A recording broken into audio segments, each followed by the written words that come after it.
तो नको तेवढ्या वजनाची मुळे आमच्या ऊसतोड महिला कामगाराला उचलावं लागते अध्यक्ष महोदय। त्याच्यामुळे 3 महिन्याच्या आतले गर्भ कधी गर्भ गळून पडला हे सुद्धा तिला कळत नाही अध्यक्ष महाराज। ही वस्तुस्थिती ऊसतोड महिलांच्या बाबतीमध्ये काहीतरी निर्णय घ्यावं, तिच्या आरोग्याची काहीतरी काळजी करावं। तिचा एचबी किती आहे कधी कोणी तपासलाय का हो? 9, 8 आणि 8.5, 7 एचबी अध्यक्ष महोदय त्या मायमाऊलीची आहे आणि ती 25 किलो नाही। पुरुष आणि स्त्री समानता आहे, आमक आहे, खांद्याला खांदा लावून आम्ही काम करतो। काय काम करतो? मुलीला नको तिथल्या शाळेमध्ये पाठवून द्यायचं अध्यक्ष महोदय।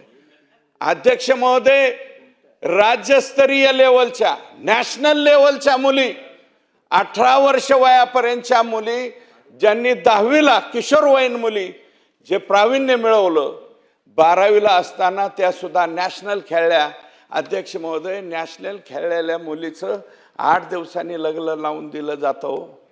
नॅशनल प्लेयर असलेल्या मुलींची लग्न 18व्या वर्षापर्यंत सुद्धा वाट पाहिली जात नाही, त्याच्या आतमध्ये लावतात अध्यक्ष महोदय। कायदा कडक आहेत लग्नाच्या बाबतीमध्ये, परंतु अजून सुद्धा महिला आयोग म्हणतो सरपंचाचं पद घालवा, ग्रामसेवकाचं अमक घालवा। किती सरपंचाची पदं गेली? लहान मुलींचे लग्न लागून सुद्धा 18 वर्षाच्या फक्त ते ठेका बाल हक्क संरक्षण समितीलाच आहे का? समाज अजूनही अध्यक्ष महोदय लपून ठेवतोय हो। 18 वर्षाच्या आत सुद्धा मुलींची लग्न लागतायत, हे दुर्दैव आहे अध्यक्ष महोदय। याच्या बाबतीमध्ये कडकातला कडक कायदा व्हायला पाहिजे। फक्त सरपंचाचं पद आणि ग्रामसेवकाचं नाही, ज्यांनी कोणी केलं त्यांच्यावरती खरोखरच गंभीर त्याच्यामध्ये कलम लागली पाहिजेत, असा काही कायदा होण्याची आवश्यकता आहे अध्यक्ष महाराज, आणि तो करावा अशी मी मंत्री महोदयांना विनंती करतो। अध्यक्ष महोदय, आमच्या ऊसतोड महिला कामगार कितीतरी माय माऊली आमच्या दुसऱ्याच्या शेतातल्या विहिरीतलं पाणी आणताना त्या पायरीवरून घसरून त्यांचा अंत होतो अध्यक्ष महोदय। नको तेवढ्या वजनाची मुळे आमच्या ऊसतोड महिला कामगाराला उचलावं लागते अध्यक्ष महोदय। त्याच्यामुळे 3 महिन्याच्या आतले गर्भ कधी गर्भ गळून पडला हे सुद्धा तिला कळत नाही अध्यक्ष महाराज।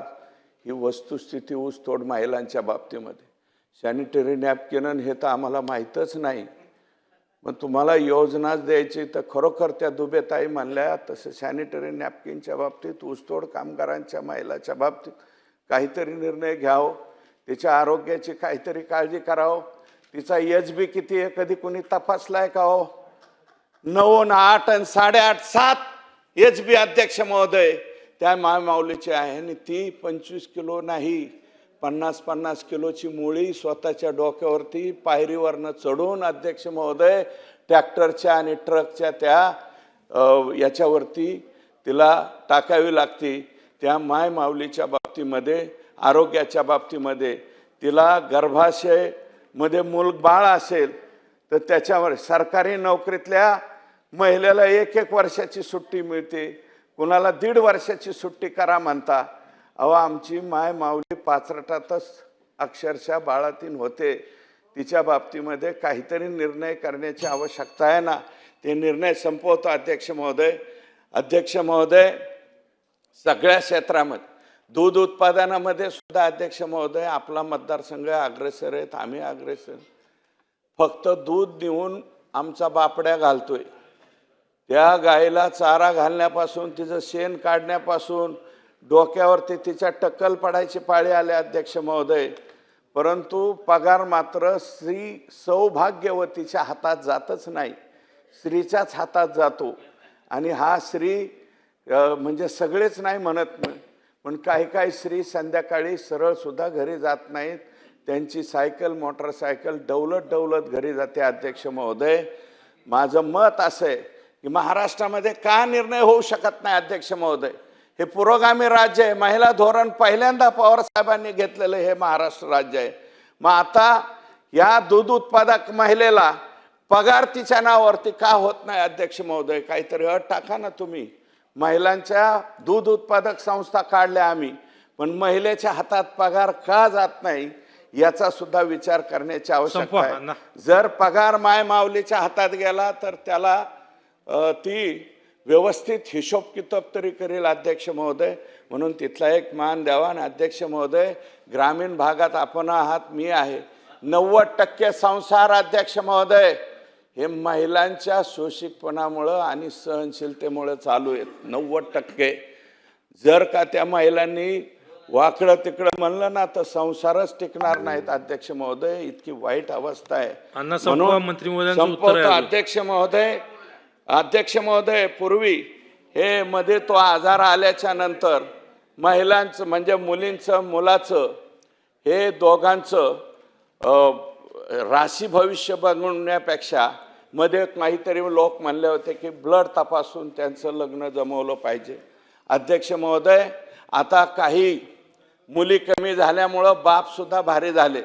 बापसुद्धा म्हणतो आता मुलगा जर गेला तिथं सोयरीक जमवायला येवाई, त्याला म्हणतो फक्त माझ्याकडे मुलगी आणि वर हात करतो. अध्यक्ष महोदय, तसं काही दिवसांनंतर मुलीच्या वडिलांनी का म्हणू नये अध्यक्ष महोदय.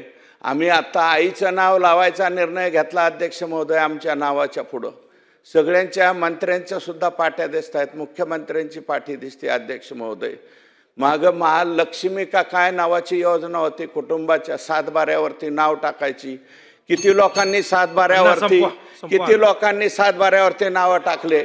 अध्यक्ष महोदय, शेवटचं मांडतो, शेवटचं संपवतो, एकच मिनिट द्या. अध्यक्ष महोदय, लग्न जमवल्याच्या नंतर अध्यक्ष महोदय, हळदीच्या आदल्या दिवशी मुलाच्या प्रॉपर्टीतली अर्धी प्रॉपर्टी माझ्या मुलीच्या नावावर करून द्या असं सुद्धा एखादा आई वडील म्हणेल अध्यक्ष महोदय. आणि जर तसं केलं तर हे संसार मोडण्याचं प्रमाण हे फार कमी होईल.